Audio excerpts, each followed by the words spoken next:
The Terrace Marshall truthers were given just a little too much hope during the 2022 season.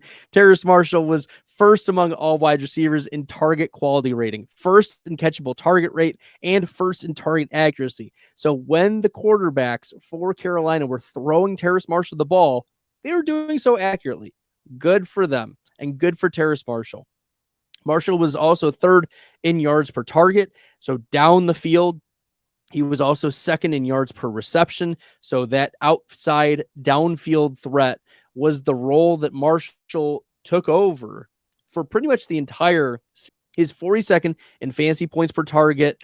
He finished as the top 30 wide receiver twice. And yes, it's mostly because of the bad quarterback play from Baker and PJ Walker and Sam Darnold. He was 60th in PFF receiving grade, which is not great. I mean, back end wide receiver 2 on an off. 44th in yards per route run, 35th in NFL passer rating when targeted.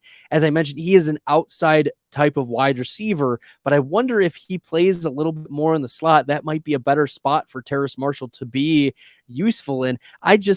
I'm not buying into Terrace Marshall. He was not a player I have almost any of in Dynasty, and thank goodness, because he's been a bust for the last couple of years.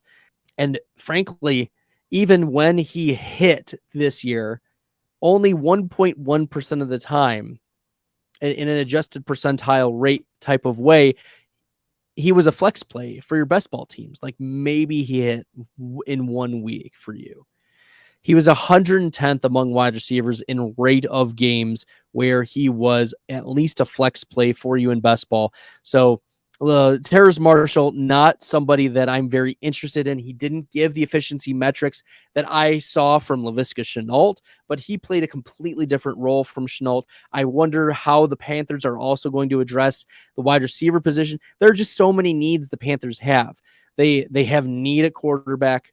They have maybe a need at running back. I think a need at running back. They have a need at wide receiver unless they fully commit to the likes of Shenault and Terrace Marshall. So, yeah, I'm still not convinced that Terrace Marshall is the answer at wide receiver 2 or as an outside wide receiver protecting DJ Moore.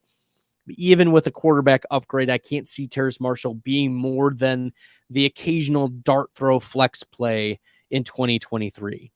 If you like the content and find it helpful, make sure you hit that red subscribe button.